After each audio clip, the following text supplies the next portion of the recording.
Today I'm working on a fun project. I've got these really long boards. These are 8 feet.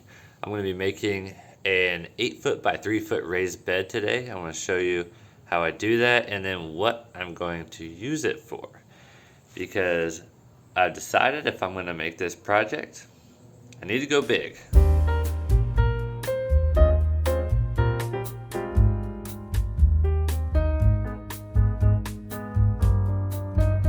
So I am in my 8 foot bed here, and let's talk about what I'm going to use this for.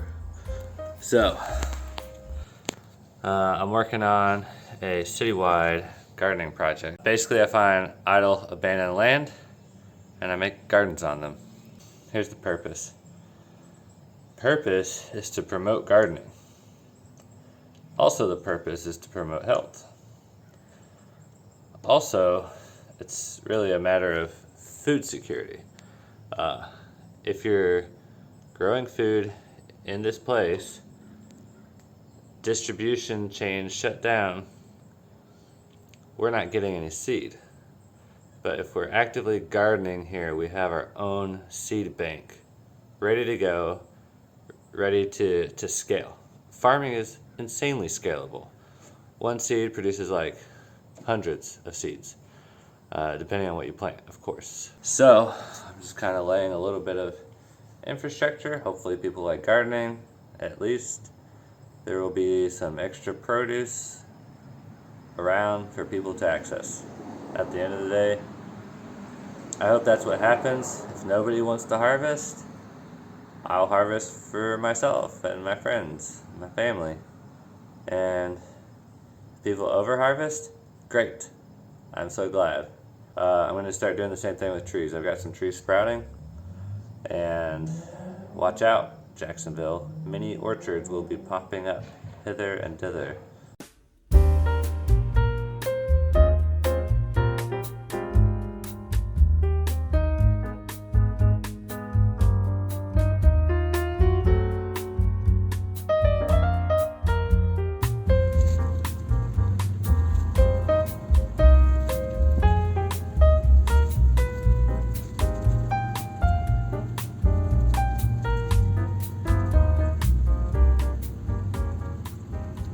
Alright folks, so here we have the first garden, green beans and okra popping up. Also we've got a lot of weeds, some grasses, a lot of dollar weed here coming through.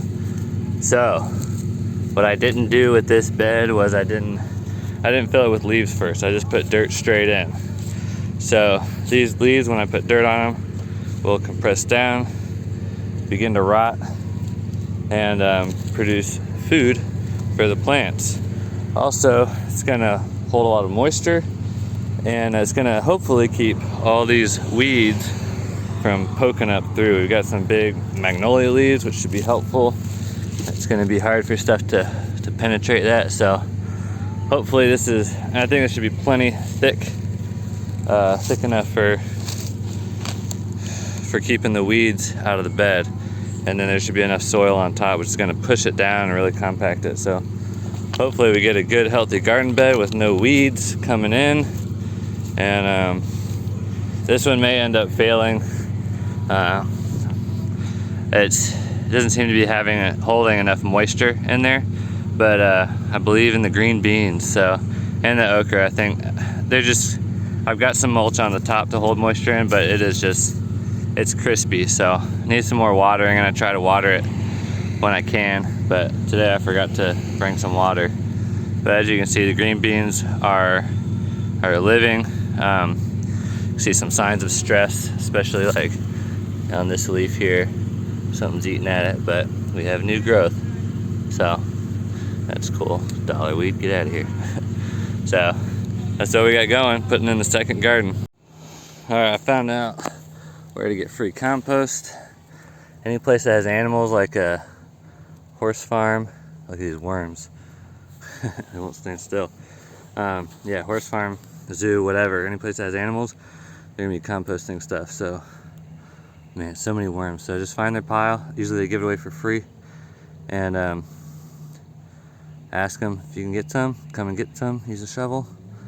And look for biological life, like these worms. I think that one got cut in half, but it will survive. That's the beautiful thing about worms.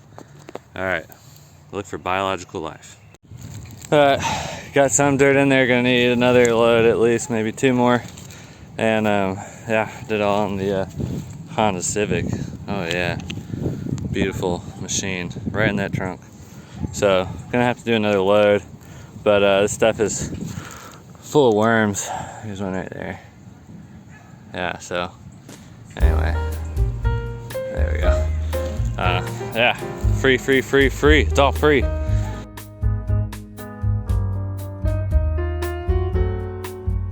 Alright, so there you go. That's how I set up an off-site garden bed. Basically just put down leaves, you put down dirt, you plant your seed. Once your plants get a few inches tall, mulch with leaves, wood chips, whatever, grass clippings, whatever you have on hand. And you just let it go and you pray for rain. And I don't know if you guys can hear this, but it's raining right now, and very pleased. I'm very pleased with this. So, praise the Lord. So my plants will continue to prosper, and hopefully I'll get a good harvest. But right now, I'm mostly collecting seed. That's what I'm focused on right now, is just producing seed that is adapted to this soil and this locale. So anyway, I hope you enjoyed seeing what